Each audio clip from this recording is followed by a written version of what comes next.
नमस्कार,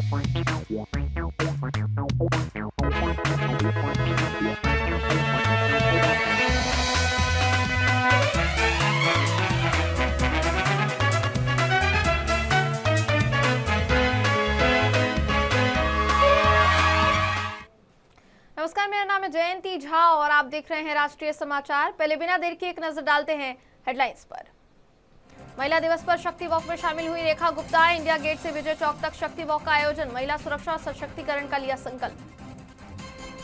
केंद्रीय मंत्री अश्विनी वैष्णव ने फूंका चुनावी बिगुल। विकास में आई रुकावटों से मुक्त करने का किया दावा। राज्य के लोग अब डबल इंजन सरकार बनाना चाहते हैं। बंगाल में बड़ा बयान। अहमदाबाद में भारत न्यूजीलैंड टी20 फाइनल। हर्ष संघवी ने क्रिकेट फैंस का किया स्वागत। फाइनल में भारत की जीत का दिया भरोसा। टी20 वर्ल्ड कप फाइनल में आज भारत न्यूजीलैंड की भिड़ंत। अहमदाबाद के नरेंद्र मोदी स्टेडियम में होगा महामुकाबला। पटना के मंदिरों में टीम इंडिया की जीत के लिए पूजा अर्चना शुरू। विकास कार्यों का जायजा लेने मैदान में CM Nitish Kumar. Bakhtiyarpur engineering college का किया निरीक्षण। पटना म्यूजियम टनल का किया उद्घाटन। बेटे निशान भी थामेंगे पार्टी का दामन। दिल्ली के मुख्यमंत्री रेखा गुप्ता ने अंतर्राष्ट्रीय महिला दिवस के अवसर पर महिला एवं बाल विकास मंत्रालय द्वारा कर्तव्य पथ पर आयोजित शक्ति वॉक में भाग लिया। ये वॉक महिला सशक्तिकरण को बढ़ावा देने के लिए इंडिया गेट से विजय चौक तक आयोजित की गई थी। इस दौरान उन्होंने महिलाओं के लिए सुरक्षित और आत्मनिर्भर वातावरण बनाने की सरकार की प्रतिबद्धता को दोहराया। महिला सशक्तिकरण आज देश में जिस रूप को ले चुका है, माननीय प्रधानमंत्री नरेंद्र मोदी जी के नेतृत्व में वुमेन लेड गवर्नमेंट की जो बात केवल कही नहीं जा रही, संभव हो पा रही है। आज का ये पैनल आप देख रहे हैं, आज की ये वॉक आप देख रहे हैं कि यहाँ वो महिलाएं हैं जो सच में भारत को नेतृत्व दे रही हैं। तो मैं समझती हूँ अंतर्राष्ट्रीय महिला दिवस आज इस नारी शक्ति को प्रणाम करने का दिन। पश्चिम बंगाल के हुगली में केंद्रीय मंत्री अश्विनी वैष्णव ने राज्य की राजनीति को लेकर बड़ा बयान दिया है। उन्होंने कहा कि पश्चिम बंगाल के लोगों ने बदलाव का मन बना लिया है और राज्य में विकास की नई उम्मीद दिखाई दे रही है। उनके मुताबिक लोगों के दिलों में उत्साह की लहर है और वो सालों से चले आ रहे कथित उत्पीड़न और विकास में आई रुकावटों से मुक्त होना चाहते हैं। बंगाल स्वर्णिम बंगाल था, जो देश दुनिया में प्रसिद्ध था।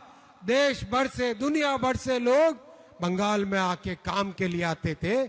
वहां आज बंगाल का नौजवान देश भर में जाता है काम के लिए। ये परिस्थितियां बदलने की जरूरत है। ये परिस्थितियां बदलने की जरूरत है। आप एक तरफ देखो, प्रधानमंत्री श्री नरेंद्र मोदी जी ने रेलवे के लिए, हाईवे के लिए, एयरपोर्ट के लिए, टेलीकॉम के लिए एक एक सेक्टर में बंगाल को विकसित बंगाल करने के प्रयास किए। मैं रेलवे का उदाहरण दूंगा। आज से 12 साल पहले मात्र करीब जो फंड आता था बंगाल के लिए, आज उससे 3 गुना फंडिंग बंगाल के लिए देते हैं मोदी जी। आज 14,200 करोड़ रुपए का बजट है बंगाल के लिए। काम तेजी से कर रहे 93,000 करोड़ रुपीस के प्रोजेक्ट बंगाल के लिए मोदी जी ने सैंक्शन किए। कोलकाता मेट्रो, पास में कोलकाता शहर अपना, 40 साल में मात्र 27 किलोमीटर का काम हुआ था। 27 किलोमीटर्स इन 40 इयर्स। इन 11 वर्षों में 45 किलोमीटर का काम मोदी जी की सरकार ने किया। और भी काम हो सकता है, लेकिन टीएमसी की सरकार कोऑपरेट नहीं करती है, कोई सहयोग नहीं देती है। चिंगड़ी घाटा डायवर्जन बनाया, जैसा राज्य सरकार ने कहा वैसा की वैसा डायवर्जन बनाया। हाई कोर्ट ने भी ऑर्डर दे दिया, लेकिन नहीं साहब, कोलकाता के विकास टीएमसी के प्रायोरिटी। आज भारत और न्यूजीलैंड के बीच होने वाले आईसीसी टी20 विश्व कप के फाइनल मैच पर गुजरात के उप मुख्यमंत्री हर्ष संघवी ने कहा कि आज फाइनल मैच अहमदाबाद में दुनिया के सबसे बड़े क्रिकेट स्टेडियम में होगा। मैं भारत और दुनिया भर के क्रिकेट फैंस का दिल से स्वागत करता हूं जो ये ऐतिहासिक मैच देखने आ रहे हैं। उन्होंने कहा, मुझे पूरा भरोसा है कि भारतीय क्रिकेट टीम अपने शानदार प्रदर्शन से इतिहास रचेगी। फाइनल T20 का बहुत अहम मौका है भारत के लिए, कैसे देख रहे हैं? आज गुजरात के अहमदाबाद में दुनिया के सबसे बड़े क्रिकेट स्टेडियम में फाइनल मैच होने जा रही है। यह ऐतिहासिक मैच देखने आ रहे भारत और दुनिया भर से क्रिकेट फैंस का मैं गुजरात की धरती पे बहुत बहुत स्वागत करता हूं। आज की मैच ऐतिहासिक है और भारतीय क्रिकेट टीम का जो फॉर्म है वो भी ऐतिहासिक है। मुझे पूर्ण विश्वास है कि भारतीय क्रिकेट टीम आज बेहतरीन परफॉर्मेंस के साथ एक नया इतिहास रचेगी। सर, पूरे देश से लोग आ रहे हैं, लोगों से क्या कहेंगे, क्योंकि बड़ी संख्या में जब लोग आते हैं तो ऐसे में मैनेजमेंट के लिए एक चुनौती होती है। देखिए, प्रशासन द्वारा और GCA और BCCI द्वारा सभी प्रकार की व्यवस्थाओं के लिए पिछले कई दिनों से सभी क्रिकेट फैंस को अच्छे से अच्छी सुविधा मिले उसके लिए प्रयास किया गया है। एक साथ 1,35,000 से भी ज़्यादा लोग नरेंद्र मोदी स्टेडियम में आज पहुंचेंगे। ICC T20 वर्ल्ड कप के फाइनल मुकाबले में आज भारत और न्यूजीलैंड के बीच अहम मुकाबला होने वाला है। अहमदाबाद के नरेंद्र मोदी स्टेडियम में खेले जाने वाले इस महामुकाबले को लेकर पूरे देश में जबरदस्त उत्साह देखने को मिल रहा है। वहीं पटना में भी क्रिकेट फैंस टीम इंडिया की जीत के लिए दुआएं मांग रही है। पटना के शनिदेव मंदिर और हनुमान मंदिर में सुबह से ही प्रतियोगिताओं और क्रिकेट प्रेमी पहुंचने की टीम इंडिया जीत के लिए पूजा अर्चना कर रहे हैं। मंदिर परिसर में हवन पूजन किया गया, शंखनाद हुआ, भगवान से प्रार्थना की गई कि टीम इंडिया शानदार प्रदर्शन करे और देश के नाम वर्ल्ड कप की ट्रॉफी जीते।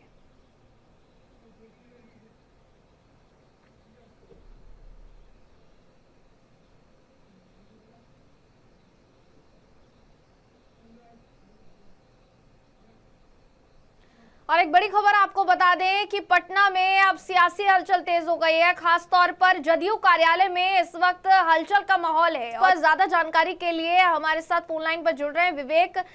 क्या जानकारी मिल रही है? आज सदस्यता ग्रहण करने वाले हैं निशांत कुमार, किस तरीके का उत्साह और जोश देखने को मिल रहा है कार्यकर्ताओं में? बिल्कुल जयंती, निशांत कुमार अब से थोड़ी देर बाद जो है नवा सदस्यता लेने वाले हैं। जदयू कार्यालय को दुल्हन की तरह सजाया गया है। साथ ही साथ इनकम टैक्स चौराहा से लेकर अब जदयू कार्यालय तक देख सकते हैं कि जो हाथी घोड़े का एक तरीके से बिहार में परंपरा रही है। अगर किसी की कोई शादी ब्याह होती है या फिर या कोई भी शुभ काम होता है तो बड़े से हाथी घोड़े लेकर चलते हैं। उसी तरीके से हाथी घोड़े के जो है संडे के रविवार के दिन भी पूरी तरीके से हलचल है। कई गाड़ियां लगी हुई है, कई गाड़ियां से लोग अलग अलग जिलों से भी लोग आ रहे हैं। और मुख्यमंत्री नीतीश कुमार इससे थोड़ी देर पहले जो है पटना म्यूजियम टनल का शिलान्यास करने के लिए पहुंचे थे। वहां पे वो भी पूरी तरीके से एक्शन मोड में देखे। और निशांत कुमार है, अब से थोड़ी देर बाद जो है सदस्यता लेंगे। जदयू के राष्ट्रीय कार्यकारी अजय संजय झा उनको सदस्यता दिलाएंगे। और वहीं पे प्रदेश अध्यक्ष उमेश कुशवाहा के साथ साथ जो संजय गांधी है, ऐसे जो तमाम जो नेता हैं वहाँ पे मौजूद रहेंगे। बता दें कि अब निशांत युग की जो है आज से शुरुआत हो रही है और कहा जा रहा है कि निशांत कुमार को जो है पार्टी में एक बड़ा पद मिल सकता है और साथ ही साथ सरकार में भी बड़ी भूमिका मिलने वाली है। अगर बीजेपी का अगर कोई मुख्यमंत्री बनता है तो निशांत कुमार का कंफर्म है कि उनको डिप्टी CM बनाया जाएगा। तो ऐसे में कहीं ना कहीं जो निशांत कुमार को लेकर जो एक साल पहले से चर्चा चल रही थी वो चर्चा जो है आज खत्म हो जाएगी। निशांत कुमार जो है पिता का विरासत जो है वो संभालेंगे। जी बिल्कुल, निशांत को लेकर लगातार ये चर्चाएं तेज रही है विवेक कि वो राज्यसभा जाने वाले हैं और एकाएक जब उनके पिता नीतीश कुमार राज्यसभा जाने का निर्णय लेते हैं तो किस तरीके से देखा जा सकता है इस निर्णय को कि अब पिता जो है वो राज्यसभा में जाकर दिल्ली की कमान संभालेंगे और बेटे बिहार में रहकर जदयू की कमान संभालेंगे। कार्यकर्ताओं में जो असमंजस की स्थिति दिखाई दे रही थी वो अब भी बरकरार है क्या? बिल्कुल, जिस तरीके से नीतीश कुमार का शुरू से सेकुलरिज्म की छवि रही है। नीतीश कुमार परिवारवाद का खिलाफ हमेशा से रहे हैं और परिवार को अपने जो राजनीतिक करियर में परिवार को किसी भी सदस्य को उन्होंने एक्टिव नहीं किया। और ऐसे में निशांत कुमार को लेकर पहले चर्चा चल रही थी कि निशांत कुमार को जो है राज्यसभा भेजा जाएगा लेकिन नीतीश कुमार ने उसका जो पाला उलट दिया और कहा कि खुद हम राज्यसभा जा रहे हैं और निशांत कुमार को आप लोग जो है पार्टी में ज्वाइन करवा लीजिए। निशांत को पिछले 2 दिन पहले जो विधानमंडल दल की बैठक हुई थी मुख्यमंत्री आवास पर, वहां पर तमाम विधायकों ने ये प्रस्ताव दिया था कि निशांत कुमार को पार्टी में लाया जाए। और जब उन्होंने कहा कि हम जब राज्यसभा जा रहे हैं तो लगातार कई जो है वो नाराज भी थे। तो ऐसे में कहीं न कहीं अब जो है निशांत कुमार को लेकर जो आज जो है पत्ता जो खत्म थी वो पत्ता जो है खुल जाएगा। निशांत कुमार जो पार्टी में एंट्री कर रहे हैं और निशांत कुमार का क्या राजनीति कैरियर होगा, क्योंकि निशांत कुमार भी नीतीश कुमार के पद चिन्हों पर चलने के लिए बात कर रहे हैं। उनके जब परसों जब बैठक हुई थी उस समय के बाद ही संजय झा ने ऐलान किया था कि निशांत कुमार जो है कल ज्वाइन करेंगे, यानी कि कल की शनिवार के दिन थे। लेकिन आज फिर ऐलान किया गया कि 1 बजे के करीब जो है वो ज्वाइन करेंगे और फिर अप्रैल महीने से जो है बापू के नगरी मोतिहारी से जो है वो वहां से जो है यात्रा की शुरुआत करेंगे। नीतीश कुमार भी हमेशा जो है यात्रा पर निकला करते थे।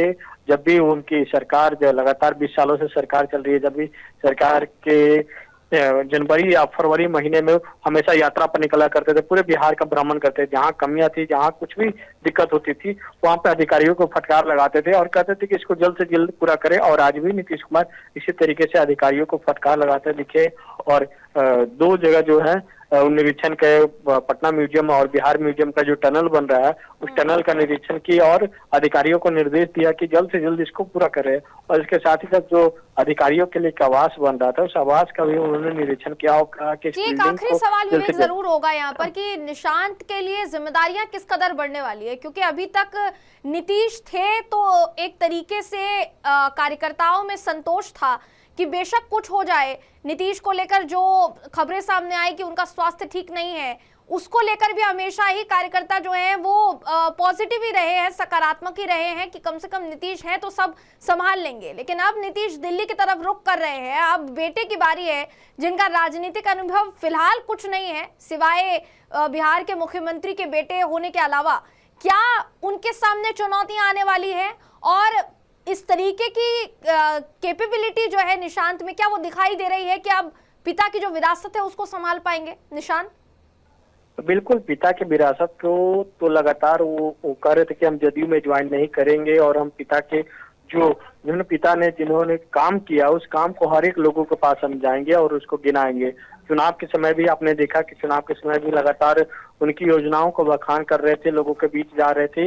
लेकिन अचानक निशांत कुमार से जब पत्रकार लोग पूछते भी थे सवाल किया कि आप जदयू कब ज्वाइन कर रहे थे, तो टाल कर निकल दिया करते थे। लेकिन अब अंतिम मोहर लग गई है कि निशांत कुमार आज जो है ज्वाइन करेंगे। लेकिन अब देखने वाली बात यह होगी कि निशांत कुमार जो है पिता के पद चिन्हों पर चल पाते हैं या फिर जो है उनके जो जदयू में 2 गुट जो की बात कहा जाता है कि जदयू जो कई गुटों में बटा हुआ है, फिर उसमें जो है निशांत कुमार उलझ कर रह जाते हैं, क्योंकि कई परिपक्व ऐसे नेता हैं जो निशांत कुमार को आगे बढ़ने नहीं देंगे। जिसमें कई ऐसे नेताओं के जो नाम सामने हैं, वैसे कह सकते हैं कि नीतीश कुमार जब भी बिहार में सत्ता परिवर्तन किया, जब कभी आरजेडी के साथ दोस्ती की है तो कभी बीजेपी के साथ दोस्ती की है तो कभी थर्ड फ्रंट बनाने की बात हुई थी, तब भी जब आपने देखा कि 2024 में जब प्रधानमंत्री के लिए नरेंद्र मोदी को सत्ता से बेदखल करने के लिए अलायंस बनाया था तो सबसे पहले अगुवाई नीतीश कुमार ने की थी।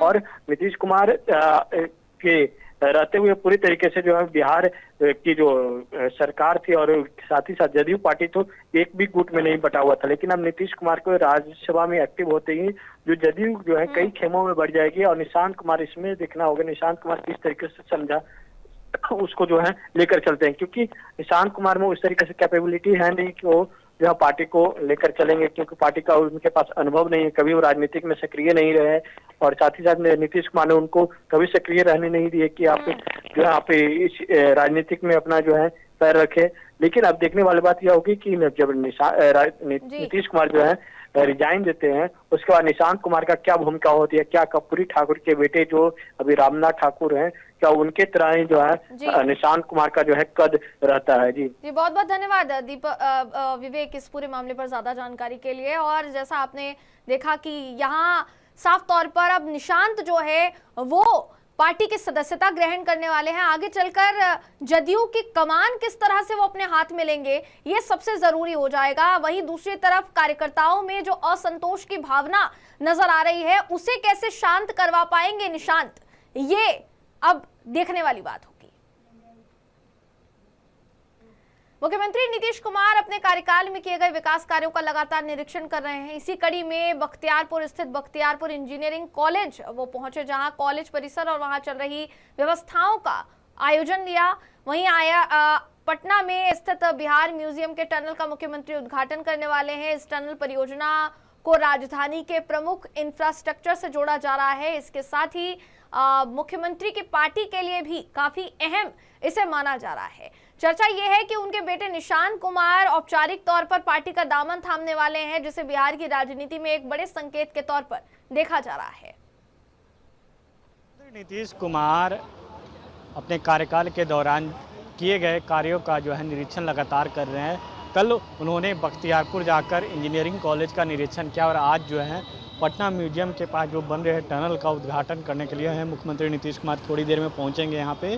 बता दें कि मुख्यमंत्री नीतीश कुमार ने राज्यसभा के लिए नामांकन भर दिया और वह अब जो है बिहार की राजनीति छोड़ अब केंद्र की राजनीति करेंगे। इसके बाद जो है लगातार मुख्यमंत्री जो है एक्शन में दिख रहे हैं।